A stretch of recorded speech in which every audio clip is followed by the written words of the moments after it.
کبھی کبھی بڑا مان ہوتا ہے کسی پہ کہ یہ بندہ مجھے ضرور سمجھے گا، کوئی اور سمجھے یا نہ سمجھے، اور پھر وہی آپ کو سب سے زیادہ غلط سمجھ لیتا ہے۔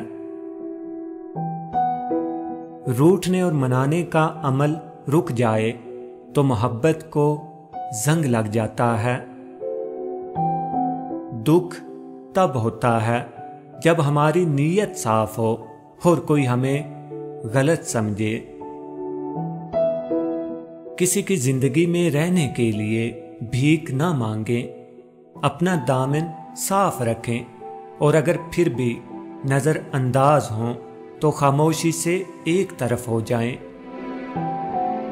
رشتوں میں اونچی ہوتی نفرتوں کی دیوار کی ایک وجہ یہ بھی ہے کہ آج کل لوگ غیروں کو امپریس کرنے میں اور اپنوں کو اگنور کرنے میں مصروف رہتے ہیں۔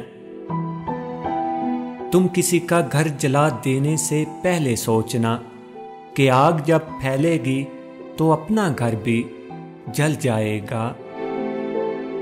کچھ لوگ محسوس بھی نہیں ہونے دیتے کہ وہ کن حالات سے گزر رہے ہیں۔ آپ جب ان کو پکارو گے وہ آپ کا سایہ بن کر آپ کے ساتھ موجود رہیں گے۔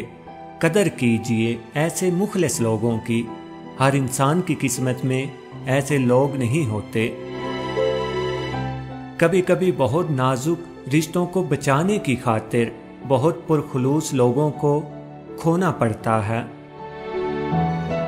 جہاں صحیح وقت پہ دو لفظ نہ بولے جائیں، وہاں وقت گزرنے کے بعد لمبی کہانیاں سنانا بیکار ہوتا ہے۔ احساس تعلقات کی بنیاد ہے، اور احساس ہمیشہ وہی شخص کرتا ہے جو خود غرض نہ ہو۔ رشتے خوبصورت آواز، اونچے مرتبے اور خوبصورت چہرے سے نہیں بنتے، بلکہ خوبصورت دل اور نہ ٹوٹنے والے بھروسے سے بنتے ہیں۔ اگر کسی کے جانے سے آپ کا دل دکھا ہے تو اس کا سادہ سا مطلب یہ ہے کہ آپ کے جذبات اس کے لیے سچے تھے، ملاوٹ اس میں تھی، آپ میں نہیں۔